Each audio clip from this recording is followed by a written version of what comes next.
Hey, we're on Beach Channel Live. I'm Jason Kesser. We're talking about arts and culture in Miami again. But today, I get to be here with a gentleman named Carlos Escanilla.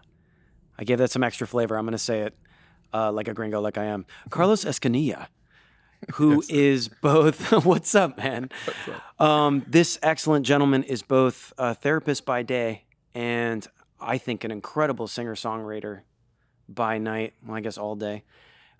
He plays solo very powerfully on acoustic guitar and also a great tight ensemble situation for some of his music, employing very talented brass players, backup singers. Heard a good drummer in there too, I think. Absolutely. Welcome, man. Thank you. Just want to talk about your music. What can you tell me about being a acoustic player versus playing with your band? If you could just describe your band for me too. Absolutely. So Carlos and the Experience has an interesting story. The name, it got coined that on July 22nd of last year, 2023. The core of us, what I call the core of us, is the drummer, the stand-up bass player, lead guitar, and myself. We had been playing together for 8 years, and we were approached by Alejandra Pizarro, who is a trumpet player, and she said that she was a big fan and that she would like to play music with me. And I was just, trumpet is my favorite instrument, so I just said, yes, please, even though I've never heard her play before. So I got very lucky there because she's one of the best trumpet players I've ever heard. The cover band project I'm in also has a saxophone player, and that's Adam. And Adam joined us in Carlos and the Experiences as well to form the horn section. So you're just magnetizing brass somehow out of the universe. It's And just you were like that. approached by a trumpet player. Like trumpet players are usually approached. They don't like usually approach unless I don't know. I don't know either. I don't. I feel like you got never. lucky with that one. I definitely got lucky. What do you, Yes. if you had to guess, what do you think it is about your music that would like attract, brass, would attract a trumpet player? It's that it's an open format. We've never rehearsed. So in 8 years, 9 years now, 1 year in the Experience, we have not had one single rehearsal. For future bookings, please know that this band never rehearses, Yeah. but still pulls it off. So what's up? Yeah, I would say, I mean, people think that we probably rehearse multiple times a week, and it's a little bit of a brag, but why not? I'm really proud of that. We've formed the songs and kind of curated these songs gig after gig, and then we just had this really nice canvas for a saxophone player to join, for trumpet player to join, and then eventually we had Amy come on board as a backup singer, which pretty soon I'm no longer going to refer to her as that. I think she's a co-singer. I think we're singing together, and there's songs that she's going to lead on. You heard it here first. You just moved up. There you go. Um, So it's been really, really fun. It's been fun. It's grown really quickly. That's a pretty cool. Where was that? That was at the All Dubliner in downtown Miami for the St. Patrick's Day party 2023. Yeah. Can I ask you, Carlos, do you feel like downtown Miami, which has, I hate to say it, at different periods it was like really the heartbeat of the city, and then for many different decades it was just full of like watch repairs and luggage stores. I think people have worked really hard in this generation to bring music into downtown. As a musician, a local musician, do you feel like that's happening in downtown? And obviously you put some of your own life's blood into downtown. Can you tell me anything about that? I believe that overall Miami is growing, and yes, downtown has really opened up some really cool spots, and I think it's definitely growing. Miami's growing in many areas, which thankfully live music is fitting into that. And I'm excited for it. I'm here for it. Having been in the scene for 17 years now, starting in a scene that maybe wasn't too welcoming to performers of my genre. And as much as the music was appreciated for live music, it wasn't, oh, we can't wait to book this guy. But now Miami's just expanded so much in everything, in all aspects, where we're not just pigeonholing ourselves to what is specific to the cultures here that we get to experience living in Miami, but now we're expanding in ways where Carlos and the Experience plays a show and somebody goes, "Hey, are you guys from New Orleans?" And Yeah. we're like, "No, we're from Miami, Florida." So it doesn't directly answer the question, but I do believe that yes, that downtown is having that resurgence in a way, and expanding it to live musicians, and I think it's beautiful. Sure. What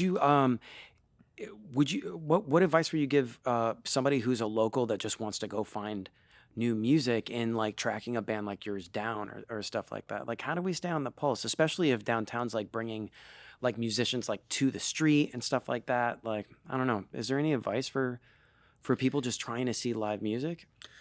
I mean, yes, I think that nowadays, with how much accessibility we have through the power of social media, I think that searching through there, through hashtags, Miami music scene, Miami live music Miami, you'll already run into a lot. And there's, even though we're growing, there's not an extensive amount of venues for live music either. So it's very easy to narrow that list down and Yeah, then researching those specific places and going from there.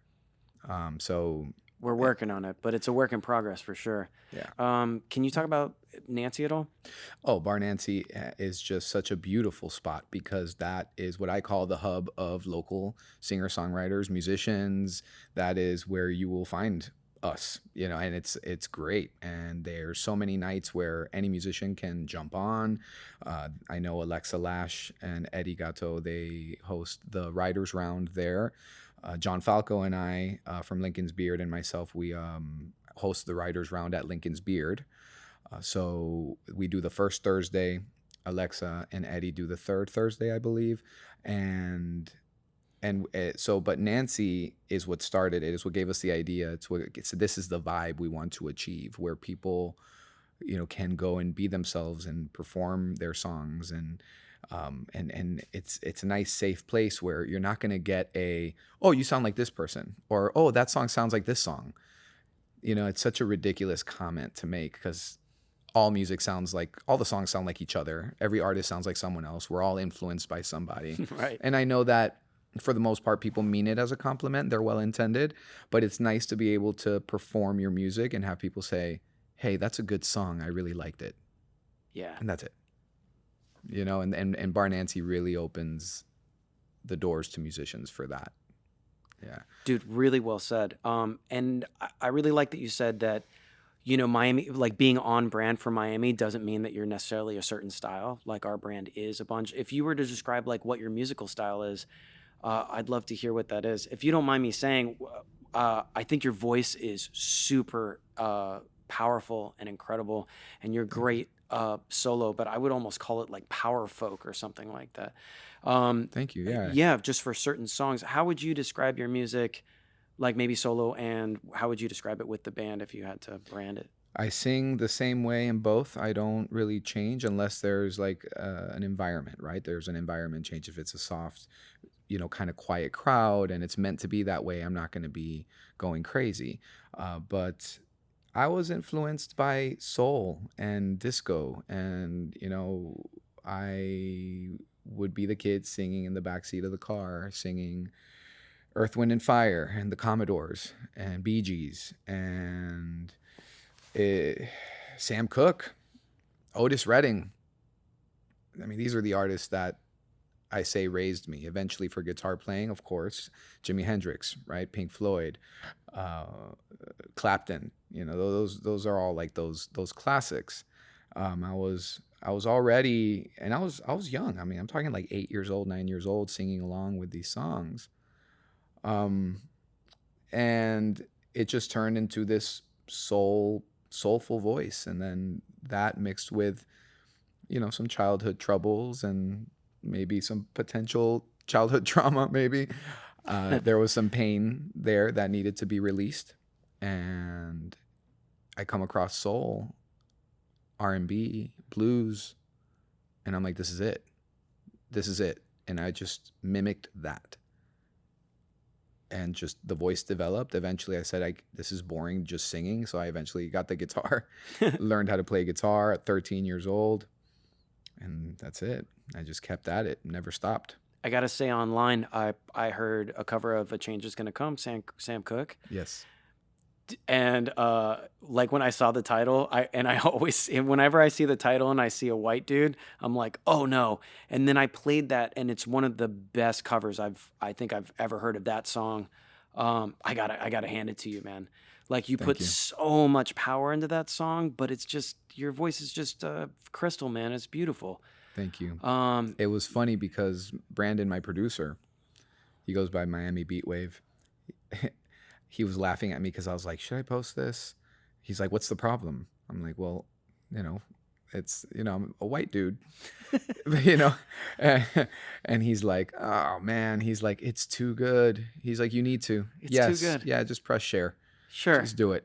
Just do like it. You have changes that are gonna come Yeah, too. Like, yeah. But of course, in a climate where you gotta be courteous and careful. I did my research, and then I came across a bunch of musicians that have covered it, and I'm like, okay, I'm okay. Everybody's covered it. Everybody's Yeah, covered you're it. good. Yeah. Speaking of like working out childhood traumas, like in songs, whether it be like really beautifully done covers or originals, you are a therapist, I think, by Yes. day. I am a licensed mental health counselor. Okay, I might need your phone number later.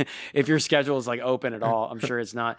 How long have you been a therapist for? I've been a therapist now for 14 years.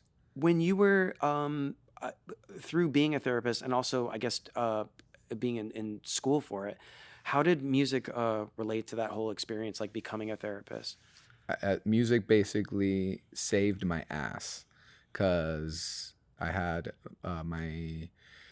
so when my first son was born, there was the housing crisis was happening, and I needed to get some extra money. So I decided to start playing music. That same year, I decided to go get my master's degree in mental health counseling. And the music thing hadn't quite picked up yet. I was making a little extra money, but not a living, that's for sure. And then Matthew was born, my older son, and I had to enter. So fast forward, I'm in my last year of my master's degree, and I had to do what's called a practicum year. And I get assigned to this place where the only option was to work during the day. You don't get paid for practicum hours. So I essentially, at the time, 29 years old now, 2 kids, I had no way of making a living. Or I give up, don't pursue the career, and just go get a job, right? So I said, well, I'm going to have to step up the music game. And I did. And I played that entire year. I played so much music, and it helped me survive, and it helped me provide for my family. What I didn't realize was that when it was all said and done, that I was going to continue to be booked. And I've been consistently booked almost every weekend, aside from weekends that I'm traveling with my family. Oh no, it worked. It worked. And now it's like, yes. And now I've made such beautiful connections, so many people. And it's just great. And I developed this way of working with bars and bar managers and owners and restaurant owners and venues, where you just stay humble and you just show them that you're all about grit. And you just, I always, the story of how I met John Falco from Lincoln's Beard. I knocked on their door before they ever opened, and that's a story all in itself. But yeah, music saved my ass on that one, and it still continues to save my ass because that's my outlet. That's how I process things. That is how I find pure joy. Wow, man, that's super cool. I've got like 1,000 things I want to ask you, but you did bring a guitar, and it's a gorgeous Fender. Do you mind if I check it out real quick? No, absolutely. Yeah, pull that thing up. Do you play? No, like, don't even hand it to me. Oh, okay. I'll start playing. But I was wondering if I want everybody to kind of just get like an idea of what you sound like solo. Okay. I don't know if you could play like a piece of a song or something like that, but Yeah. when you're just by yourself and you're doing the singer songwriter stuff, which I think we'll get like an idea of what that feels like and what that sounds like when you're solo. I think there just seems a lot of emphasis and importance put on your lyrics. Yes. Each song seems to really tell a story. I don't know, man, if you can just demo something for us, but I just wanted to Absolutely. Absolutely. I think hear something and talk about it. right now, Heart on My Sleeve is one of my favorite ones because when you listen to the track on Spotify, it's got this very upbeat, very dancey vibe. There's even clapping. And I get to do to me, one of the coolest things is play a different version of it. And how does this sound in a more acoustic, more tranquil kind of way? So I've been doing that a lot and performing that a lot, and people seem to enjoy it. So here, let me Let's just see, man. Yeah, you should back that. Knowing you, you should back that mic up a bit.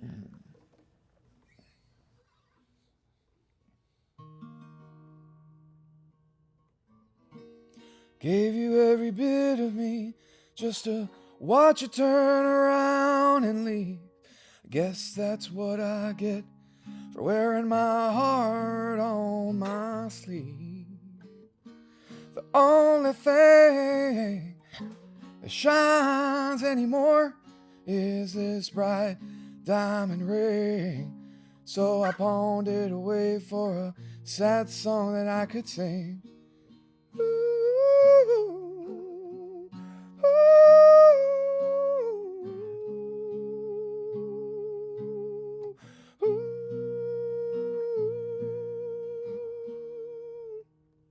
Dude, it's so gorgeous, man. That was beautiful, bro. Thank you. What's that song called? Heart on My Sleeve. Heart on My Sleeve. There's another track I heard of yours that I loved called Letting Go. Letting Go. Yeah, man. I encourage everybody to hear it. And I think when people jump on your social media also, they'll be able to see, like, I really like how when you put up live videos, you're also putting the lyrics like up on the screen. Yes. Do you feel like that's a really important thing to do It's this day and been age? it's been an interesting journey. I made a post about this, and people really even texting me on the side or DMing me, kind of praising the post of in the sense of vulnerability because I am proudly a Gen Xer, and if you know anything about being a Gen Xer, we were taught to not self promote. You were taught to to be seen, not heard, and you enter this world of self promotion, and it's so strange. So embracing the concept of self promotion was already a big thing for me, and then learning the actual posts, what to do, what not to do, the mistakes you make on posts and things. And finally one day somebody says, here's one thing I'll recommend, is that the average attention span is so short on social media that if you put the captions, there's a higher chance that people will stay, and the watch time or whatever it's called will enhance. And I just froze up because I was like, I'm gonna put my like, even though I'm singing the lyrics, obviously, something about it being written and you looking at it is so. I felt so like naked. Totally. And I was like, okay, and I started doing it. Letting Go is going to be on the Carlos and the Experience EP, and it will be coming out shortly. But I posted it on one of my reels, and people loved it. And I think that's the first original that I actually put the lyrics as captions. And it was one of those things where I just pressed share and didn't look at my phone for like a day. Like I pretend that didn't happen. And it was That's very well. therapist approved denial Yeah, exactly. as Absolutely. a stratagem and tactic. So Heal just so you know, heal the thyself. medical community approves of any denial tactics you need to employ in your life. Absolutely, I totally encourage it. So, but it was very well received, and hearing Amy on the track is so beautiful because the song is about somebody's gone, you've been left, but you're living life as if the person is still there. You feel their presence, and Amy read the lyrics and just said, I know exactly what to do with this. And the way she chases my vocals and haunts my vocals in this beautiful range that she has. I listen to that song. I can't wait for everybody to hear it, because you listen to the lyrics and then you listen to how the song is composed with the vocals, and it just makes perfect sense. And it does tell a story. Even if the song didn't have lyrics, It definitely it would tells a tell a story. story. Yeah. So, I got to admit, man, I feel like every time I hear one of your songs, like I'm gonna hear it on a like streaming service show. Let's so we'll I just see. put that out there, but I feel Thank you. like that's gonna happen for sure, Well, man. it'll be nice. It'll be nice. Yeah, and you got to admit, like as a Gen Xer, I have the same feelings you do.